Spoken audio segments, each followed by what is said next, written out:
Hi, Ricky. Hi. How are you? Very, very good. Very good. So glad to be with you Yeah, on your same. Instagram live. Yeah. Oh, same here, same here. It's a pleasure to have you. Thank you so much.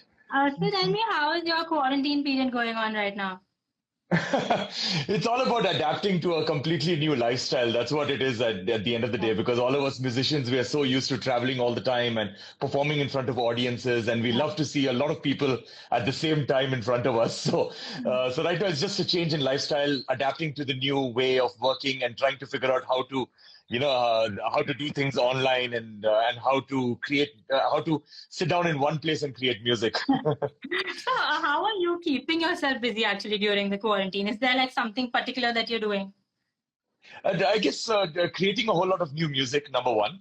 Number two is that I'm working on a couple of online concerts. Yeah. So one of them is, in fact, the day after tomorrow on Wednesday evening. So that's been quite a nightmare to actually coordinate because coordinating with 44 musicians from six I'm countries, sure. uh, Yeah.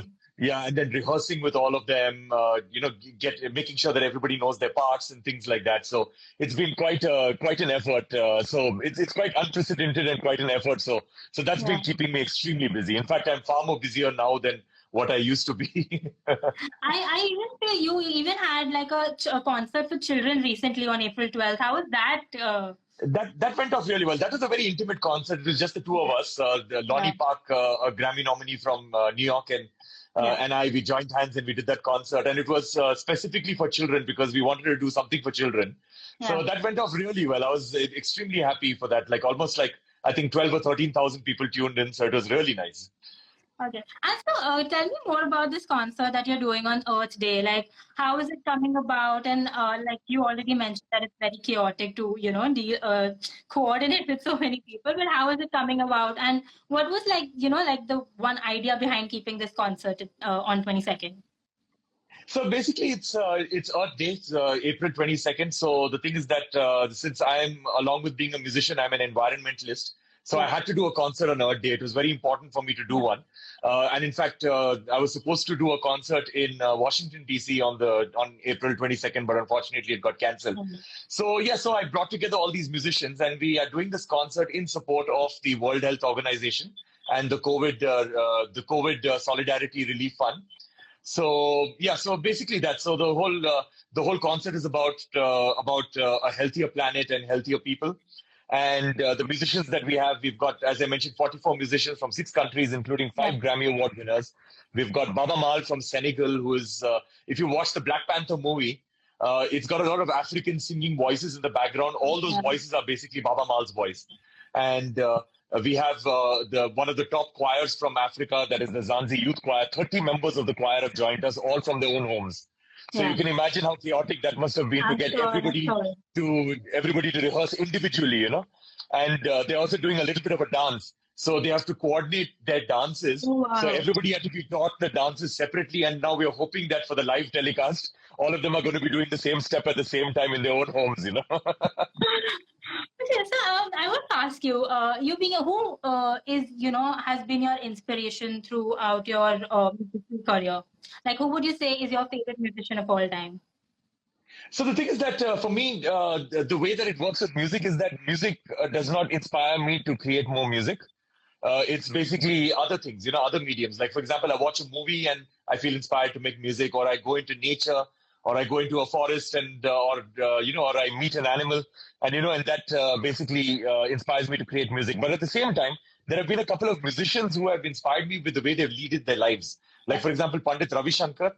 I would say that he's my one greatest inspiration in that way. Ustad Nusrat Fateh Ali Khan, and of Yeah. course, nobody can deny in India that they have not been influenced by A.R. Rahman, because A.R. Rahman has been such a strong influence on Yeah, I'm every sure. in India, Yeah. exception, you know. So that's the way it is. I was saying, being a musician, we have this new trend in Bollywood of making remakes of old classic songs. Correct. So being a musician, what is your take on this hot debate of remix versus original tracks? No, one has to look at the purpose. See, because for me, very early on in my career, I decided that I'm never going to be part of the movie industry and Hmm. Bollywood because I always wanted to make music from my own heart, and Yeah. and I wanted to make music which was an extension of my beliefs, my personality, rather than what a script demands or what a Yeah. director demands. So the thing is that one has to look at the purpose why these songs are made. The songs are made to advertise a film at the end of the day. Yes. They're not made to create ripples in the music fraternity or anything like that. They're just made to Yeah. advertise a film. And what better way to advertise a film when you use a familiar tune, because you are bypassing that whole thing of trying to make a new tune familiar to people. You're already using a familiar tune and then you're just Correct. remixing it. So then basically it's an instant recognition, and you're able to advertise the film much better. It's the Correct. same thing like advertising jingles. Like, corporates, they use advertising jingles which are usually known tunes with changed lyrics Yeah. simply because it's easier to reach out to masses. So I would say that it's a trend for a singular purpose of promoting a film. So for that it works. But in terms of creativity, obviously it does not work because you're not creating anything new at the end of the day. Correct. Yeah. Yeah. Like, I want to ask you, like, if there's this one thing that you'd like to tell the viewers who are watching this about, how they can take care of themselves right now, and I would also request you to, like, sing a few lines to just lift up their spirits. Actually, I'm not a singer. I'm only a composer. So that is the thing. So, but yeah, a message to the audience would be that, stay perseverant and, continue doing whatever you're doing. And it's important, everybody has been saying this multiple times, but everybody's saying it multiple times because it is extremely important and it has to be drilled into our head that we need to maintain physical distancing and not social distancing. It's very important that, we stay in touch with everyone, but but maintain that physical distancing simply because we need to stop the spread of the virus. And of course, everybody says that we have to wash our hands constantly, and that is absolutely true. So I'm going to repeat that it's very important to wash your hands constantly, because that it's very, very important to avoid getting the virus. And if somehow you do get the virus, it's important that you do not spread it, So that's the thing. So basically, I would say that stop the spread of the virus, be responsible to everyone around you, because even if you think that you've got less immunity, people around you may not have that kind of joy or pleasure that you have. So the thing is that, so basically that, stay safe and stay at home. Okay, and anything that you'd like to tell your fans, about the upcoming compositions and everything that you have? Now, I would say that, that's what I hope that everybody tunes in on April 22nd. That is on Wednesday at 8 p.m. and listen to some brand new songs and some brand new music that most of them would have never heard before. And also to see different cultures come together. Because what's been happening is that in most of the stay-at-home concerts that have been happening, it's usually one musician sitting down in one place and and performing with either a guitar or a piano and and singing. Whereas in this one, what we were tempted to do is something completely different, where all these musicians are collaborating together on the same platform. And in fact, there are two songs where there are almost 40 people collaborating together from different places.